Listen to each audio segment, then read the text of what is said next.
டெல்லி ஜவஹர்லால் நேரு பல்கலைக்கழகத்தில் பயிலும் சேலத்தை சேர்ந்த மாணவர் முத்துகிருஷ்ணன் தூக்கிட்ட நிலையில் நேற்று சடலமாக மீட்கப்பட்டுள்ளார்.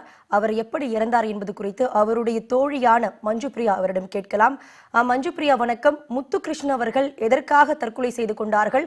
கடந்த 10ஆம் தேதி அவர் எஃபில அதாவது பாரபட்சம் முனைவர் மற்றும் எம்ஃபில் பட்டப்படிப்புக்கு பாரபட்சம் காட்டப்படுவதாக ஏற்கனவே அவர் முகநூலில் பதிவிட்டிருக்காரு.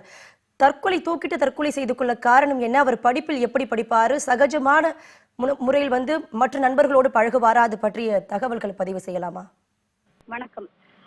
முத்துகிருஷ்ணன் அவரோட எஃபி போஸ்ட்ல போட்ட மாதிரி ஜேஎன்யூல வைவா ஓசில டிஸ்கிரிமினேஷன் நடக்குது. அதை அவர் அன்னைக்கு ஒரு கான்ஃபரன்ஸ் அட்டென்ட் பண்ணிட்ட பிறகு அதை அவர் ஃபேஸ்புக்லயும் பதிவு செஞ்சிருக்காரு. கடந்த வருடம் அவர் ஜேஎன்யூல அட்மிஷன் வாங்கி இங்க வந்தாரு. நான் ஒரு வருஷம் அவரோட சீனியரா இருக்கிறேன். இங்க வேற சென்டர்ல தான் படிக்கிறேன். இருந்தாலும் அவர் 4 வருஷமா தொடர்ந்து ஜேஎன்யூல அட்மிஷன் கிடைக்கிறதுக்காக தொடர்ந்து ட்ரை பண்ணிட்டு இந்த வருஷம் அவர் கஷ்டப்பட்டு அவரோட சொந்த முயற்சியில தலித் சமூகத்தை சேர்ந்ததா இருந்தாலும் அவரோட ஹார்ட் ஒர்க்கை விடாம இங்க அட்மிஷன் வாங்கி வந்திருக்காரு. வந்த பிறகு கூட அவர் ரொம்ப சகஜமான எல்லார்கிட்டையும் பழகக்கூடிய ஒரு மாணவர். பயங்கர ஒரு ஸ்ட்ராங் அம்பேத்கரைட்டா இருக்கக்கூடியவர். இங்கேயும் சரி ஹெச்யூல படிச்சிருக்காரு. அவரு அம்பேத்கரைட் மூவ்மெண்ட்லயும் சரி ரோஹித் வெமுலாவோட மூவ்மெண்ட்லயும் சரி அவர் ரொம்ப ஆக்டிவா பார்ட்டிசிபேட் பண்ணவர். அதுவும் இல்லாம இங்க எல்லாத்துலயும் அவர் ரொம்ப ஆக்டிவா பார்ட்டிசிபேட் பண்ணக்கூடிய அவர் திடீர்னு இந்த மாதிரி ஒரு நிலைக்கு போனதுக்கு என்ன காரணம் அப்படின்ட்டு இது வரைக்கும் எங்களுக்கும் தெரியல. நாங்க பேசின வரைக்கும் யாருக்கும் இன்னும் கிளியரா கண்டுபிடிக்க முடியல. முத்துகிருஷ்ணனோட அப்பா சொன்ன மாதிரி எங்களுக்கும் அவரோட தற்கொலையில அது தற்கொலை தானான்ட்டு எங்களுக்கு இன்னும் சந்தேகமா தான் இருக்கு. இன்னும் இங்கேயே இன்வெஸ்டிகேஷன் போயிட்டு இருக்கு. நாங்க எய்ம்ஸ் மருத்துவமனையில ஒரு மார்ச்சரியில வச்சிருக்காரு. காலையில அப்பா வந்த உடனே அவர் என்ன சொல்றாரோ அவர் போஸ்ட்மார்ட்டம் பண்ணலாமா வேண்டாமா, பாடியை வேணும் இது எடுத்துட்டு போலாமா வேண்டாமான்னு அவர் சொல்றதுக்கு ஏத்த மாதிரி மேல போலான்னு இருக்கிறோம்.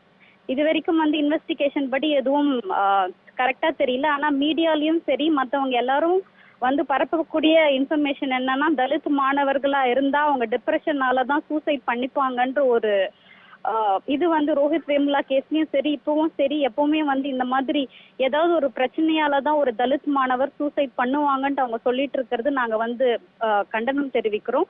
என்ன இன்ஃபர்மேஷன் தெரியாம இந்த மாதிரி ஒரு பரபரப்பை மீடியாலயும் சரி எல்லாத்துலயும் பரப்பி வர்றது சரியில்லை.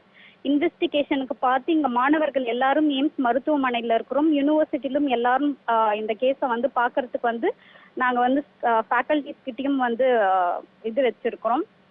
ஸோ மார்னிங் அப்பா இங்க வந்துட்ட பிறகுதான் நம்மளுக்கு கேஸ்ல என்ன இதுன்ட்டு நம்மளுக்கு ஃபார்வர்டா போறதுக்கு கரெக்டா தெரியும் மேம். மஞ்சுபிரியா, அது மாணவர் சேர்க்கைக்குள்ள பாரபட்சம் காட்டப்படுவதாக நீங்க ஏற்கனவே புகார் தெரிவிச்சீங்களா? இப்ப மாணவர்கள் தரப்புல அங்க என்ன மாதிரியான சூழ்நிலை ஏற்பட்டிருக்கு? உங்க தரப்புல நீங்க எடுக்கக்கூடிய அடுத்த கட்ட நடவடிக்கை என்னவாக இருக்கும்? இப்ப இது டிஸ்கிரிமினேஷன் பாத்தீங்கன்னா இங்க ஜேஎன்யூல இருக்குது அப்படின்ட்டு நம்மளுக்கு அப்துல் நாஃபே கமிட்டின்ற ரீசெண்டா வந்த ஒரு கமிட்டிலேயே இன்டர்வியூக்கு வர்றதுல டிஸ்கிரிமினேஷன் வைவா ஓசையில ஸ்பெஷலி மார்ஜினலைஸ்டு சமூகத்துல இருந்து வரவங்களுக்கு இருக்குன்ட்டு ஆல்ரெடி நம்ம ஜேஎன்யூல ஒரு ரிப்போர்ட் கொடுத்துருக்காங்க மேடம். அதுக்கப்புறம் இங்க ரீசெண்டா ஜேஎன்யூல அதுக்கு சம்பந்தப்பட்ட நிறைய போராட்டங்கள் நடந்து வருது. அந்த போராட்டத்துல முத்துகிருஷ்ணனும் ஒரு பெரிய பங்கு வகிச்சு அந்த எல்லா போராட்டத்திலயும் அவரு பங்கு ஏற்றிருக்காரு. இதுக்கப்புறமும் அவரோட சென்ட்ரலியா இருந்தாலும் சரி அவரோட யூனிவர்சிட்டில இருந்தாலும் சரி அவருக்கு ஒரு சேஃப் என்வாயன்மெண்ட் கொடுக்காம போனதுக்கு காரணம் என்னவா இருந்தாலும் அதுக்கு கண்டனம் தெரிவிச்சு எல்லா மாணவர்களும் அதுக்காக போராட முற்கொண்டு அதுக்கு இது பண்றதுக்காக எல்லாரும் ஆல்ரெடி இங்க பிளான் பண்ணி பேசிட்டு வந்துட்டு இருக்காங்க மேடம். இன்னும் கரெக்டா என்ன டீடைல்ஸ் தெரியாததுனால இன்னுமே ப்ரொசீட் பண்ண முடியல. ஆனா இது டிஸ்கிரிமினேஷனால தான் நடந்துச்சு அப்படின்னு கன்ஃபார்ம் ஆயிடுச்சுன்னா கண்டிப்பா ஜேஎன்யூ ஸ்டூடெண்ட்ஸ் மாணவர்கள் இல்ல எல்லா மாணவர்களும் அம்பேத்கரைட் மூவ்மெண்ட்லயும் இதை நாங்க ஃபார்வர்டா எடுத்துட்டு போலான்னு பேசிட்டு இருக்கோம் மேடம். உங்களுடைய கருத்துக்களை பதிவிட்டதுக்கு நன்றி மஞ்சுபிரியா.